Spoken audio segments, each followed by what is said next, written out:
right, so get this. We're diving deep today into Jaspreet Singh. Oh, yeah, I love his stuff. Right. And you guys sent in his Diary of a CEO interview. Oh, interesting. It is super interesting, and he does not hold back. Like, some of his takes Yeah. are bold, to say the least. Yeah.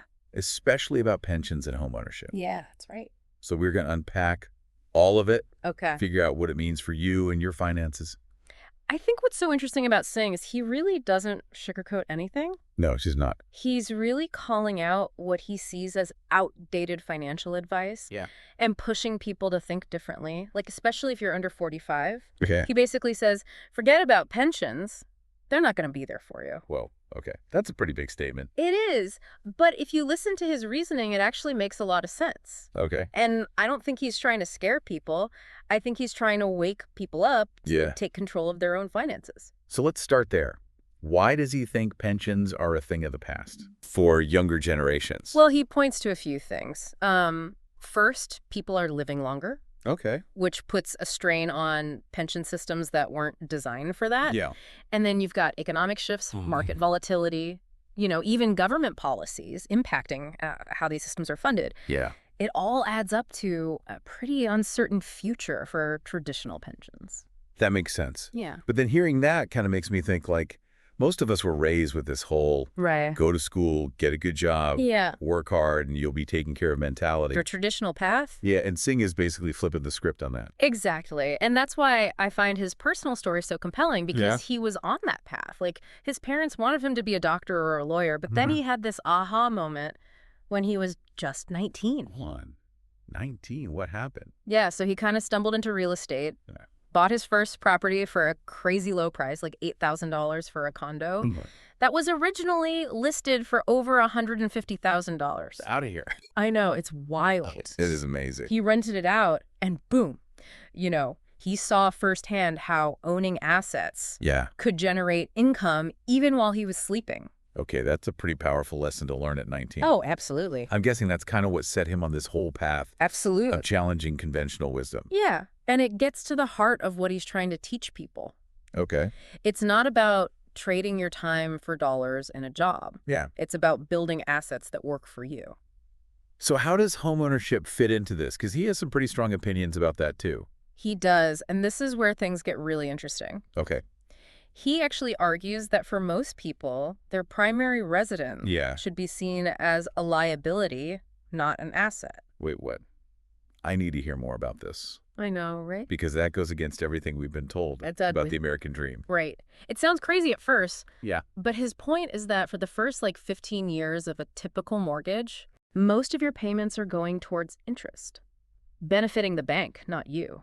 Oh, wow. It's only after that point that you really start building significant equity. So he's not saying don't buy a house. Right. He's saying be more strategic about it. Exactly. Yeah. He wants people to really understand the financial realities of homeownership and not get caught in what he calls the house trap. Okay. I'm starting to see his point. Yeah. So if buying a house isn't always the best first step, what does he suggest people do instead? Well, he really hammers home the importance of saving and investing early on, even if it means making some pretty drastic changes to your lifestyle. Like what? He talks about cutting back on unnecessary spending. Yeah. Even things like Netflix. Okay. To free up money and time to focus on building wealth. I've heard him talk about, stopping the bleeding when it comes to finances. Yes. It sounds intense. It is. He uses this powerful analogy of a sinking boat with holes in it. Oh, yeah. If you don't plug those holes, you're going to sink. Those holes represent financial leaks, like unnecessary spending debt. Things that are draining your resources. It's funny because I can totally relate to that feeling. Yeah. Of always being one step behind financially. Right. Especially when I was younger. It's tough. Yeah. And there's this pressure to spend money to keep up with appearances, to impress other people. Yeah. Especially when you're dating. Oh, yeah. He talked about that, too. Yeah. He really emphasizes that true confidence and attractiveness come from financial stability, not from flashy possessions or. It makes sense. Yeah. But it's definitely a mindset shift. It is. And that pressure to spend money can be tough to resist. Oh, for sure. I remember I had to have the latest gadgets, yeah. the trendy clothes. Yeah. Even if it meant going into debt. It's so easy to fall into that trap. Yeah. But he's definitely challenging the status quo, Right. encouraging people to think long-term and prioritize financial freedom. Okay, so we've talked about pensions being unreliable. Right. The potential pitfalls of home ownership. Yes. Where do we go from here? What are some of the smart alternatives that he suggests? Well, that's where his 75152 Elm rule comes in. Okay. And that's what we're going to dive into next. All right. I am ready. This is getting good. Yeah, this is where it gets really interesting. Okay. So this 75152 own rule, you want to know more. Yeah, lay it on me. Okay, so it's pretty simple but powerful. Okay. It's about how you split up your income. Right. So 75% of your income that goes towards everyday expenses, rent, groceries, bills, those Netflix nights you might be reconsidering. Right. Basically your cost of living. Okay. Then 15% is dedicated to investments. Okay. This is the money that's working for you, Yeah. growing your wealth. Okay. And then the final 10%, that's your safety net. Okay. Your emergency fund. Okay. I see how this ties back to his whole philosophy of Yeah. not just working for money, but having your money work for you. 15% for investments, though. That seems like a lot. It can feel daunting. Yeah, especially when you're just starting out. It is. But remember, even small, consistent contributions can add up over time. Yeah. He's a big believer in the power of compounding. Right. So that's where those boring index funds come in. Exactly. The ones he's always talking about. He's not about chasing the latest hot stock or trying to time the market. Right. He advocates for a diversified portfolio. Okay. Something that's built to weather the storms. Yeah. Index funds, real estate, even a little bit of gold and crypto thrown in for good measure. Hold up, crypto. Isn't that super risky? It can be volatile, for sure. Yeah. But he also sees the potential for growth. Right. The key he emphasizes is balance and understanding what you're investing in. Don't put all your eggs in one basket. Yeah, that's good advice. Right. So it's like he's advocating for a more calculated approach. Yes. Not just like throwing money at whatever's trending. Yeah. Exactly. And that calculator approach even extends to how he views retirement. Oh, yeah. He's not a fan of the traditional work until you're 65. Yeah. And then kick back and relax. Right. He defines retirement as achieving financial freedom. Okay. That point where your investments generate enough income to cover your expenses. Yeah, okay. You're not tied to a job anymore. Got it. You have the freedom to choose how you spend your time. That's a really empowering way to think about it. It is. But realistically, how do you even get to that point? Right. Like, especially with everything we've talked about, pensions being uncertain, housing potentially being a trap. It's a lot. Where do you even begin? Well, first you got to shift your mindset. Okay. He talks about believing in your ability to become wealthy. Yeah. To see abundance rather than scarcity. So, your thoughts about money actually matter. Absolutely. Simple. He gives this example of when he was teaching in a Detroit public school. Oh, wow. Oh. And he asked the students about their dream cars. Okay. Expecting to hear, Lamborghinis, Ferraris. But the fancy ones? Yeah. But they all named, pretty modest, attainable vehicles. Really? Yeah. And he was like, why? Yeah. And they basically said they didn't believe it was possible for them. Wow. Their environment, their upbringing had shaped their expectations. So it's that you can't be what you can't see kind of thing. Exactly. If you're not exposed to wealth or taught how to build it, it feels out of reach. Yeah, and Singh challenges that. Oh, he argues that wealth is attainable for anyone willing to put in the effort and develop the right mindset. It's about breaking free from those limiting beliefs. Yes, those invisible barriers we put on ourselves. I see how this is all connecting. Right. It's not just about the practical steps like saving and investing, but also about cultivating the right mindset, the belief that you can actually achieve financial freedom. He uses this great analogy of the 9 dots exercise to illustrate this. Oh, yeah. Okay. Have you ever heard of that? Vaguely. Something about connecting dots in a square. Yeah. You have 9 dots arranged in a square. Yeah. And the challenge is to connect all of them using only 4 straight lines. Okay. Without lifting your pen from the paper. I remember trying that. It felt impossible. Most people struggle with it because they try to stay within the boundaries of the square. Right. But the solution actually requires you to think outside the box. Literally extend your lines. Yeah.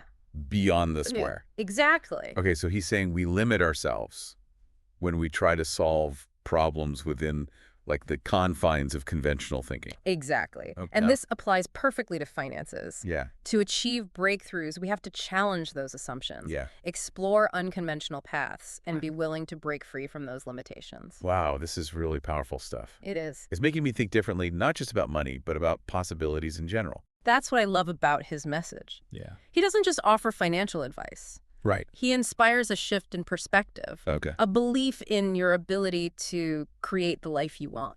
We've covered a lot of ground here. Ditching the pension dream, rethinking homeownership, embracing the 7-5-1-5-10 rule. Yeah. It's a lot. It is, but the key takeaway is that financial freedom is within reach. Okay. It starts with shifting your mindset, believing in your potential, and taking consistent action. It's about becoming financially fit. Right. Well, he talks about that a lot. He does. Not just like physically or mentally, but financially fit. Exactly. Yeah, right. It's about taking control of your finances. Yeah. They don't control you. I'm curious, though. Yeah. What does he say about the role of wealth? Because sometimes it feels like talking about money is taboo. Oh, yeah. Like it's greedy or selfish. He addresses that head on. Okay, good. He argues that it's not just a possibility, but a duty to become wealthy. A duty. That's a strong word. It is. He believes that by achieving financial freedom, you can not only take care of yourself and your family, but you can also contribute to your community and make a positive impact on the world. Okay.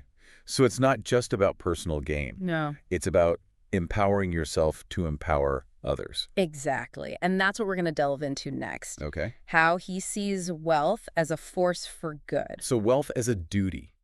Huh. Right. It's a different way to think about it. Yeah. I mean, what does he even mean by that? So he's basically saying when you become financially secure, you're not just benefiting yourself. You're also empowering yourself to make a real difference. So it's not about like hoarding wealth. Right. It's about using it for good. Exactly. Using it as a tool to create positive change. Okay, I love that. Yeah. But how do you actually do that?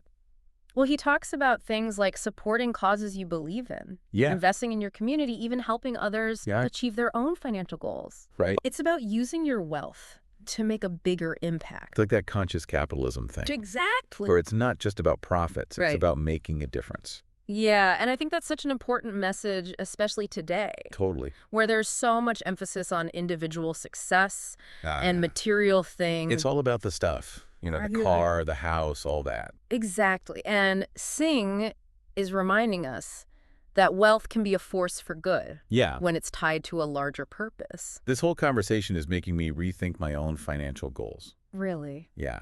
It's not just about reaching a certain number. Right. It's about what I can do with that money to help others. And that's where financial literacy is so crucial. Okay. He really wants to empower people with the knowledge and skills to build wealth not just for themselves, but for everyone. He always says knowledge is power. Yeah, he does. And he's always sharing free resources like his YouTube videos, podcasts. He even recommends specific books. He does, like Rich Dad, Poor Dad. Yeah. That's a classic. It really challenges how you think about money. Right. And then there's Total Money Makeover that's great for getting out of debt. Okay. And even The Creature from Jekyll Island, if you want to like really understand the financial system. I love that he makes it so accessible. Yeah, he's basically saying you don't need a fancy degree. Right. Or a financial advisor to learn this stuff. Yeah, you can do it on your own. Absolutely. And the best part is he's not just talking the talk. Right, he walks the walk too. He's super transparent about his journey. Yeah. Even sharing his mistakes. Yeah, I remember him talking about hiring a bad contractor and dealing with a lawsuit from a tenant. Right, it makes him seem so much more relatable. Exactly, it makes him human. Yeah. He's not afraid to be vulnerable. It's like he's giving people permission to mess up. Exactly. To try things out, to not be afraid of failure. Right, and that's what it's all about. Yeah. Taking control of your finances, building wealth with a purpose. Yes. And using what you have to make the world a better place. Man, this has been such an eye-opening deep dive. I feel like I've learned so much. Yeah. Not just about money, but about my own potential to make a difference. That's awesome. I think that's really the power of Singh's message. Yes. It's not just about finances, it's about living a more fulfilling life. Okay, so to wrap things up, what are like the key takeaways? Okay, so first, don't be afraid to question things. Okay. Don't just follow the old ways of thinking about money. Right. Second, embrace that 7-5-1-5-2 rule. Okay. Start saving and investing early on. Got it. Third, cultivate that wealth mindset. Yeah. Believe you can achieve financial freedom. Yeah. And use it for good. Okay. And finally, never stop learning. Yeah. There's so many resources out there. Right. Take advantage of them. This has been awesome. Thanks for having me. Really appreciate you coming on. Of course, it was my pleasure. And to everyone listening, thanks for joining us on this deep dive. Yeah, thanks everyone. We'll catch you on the next one.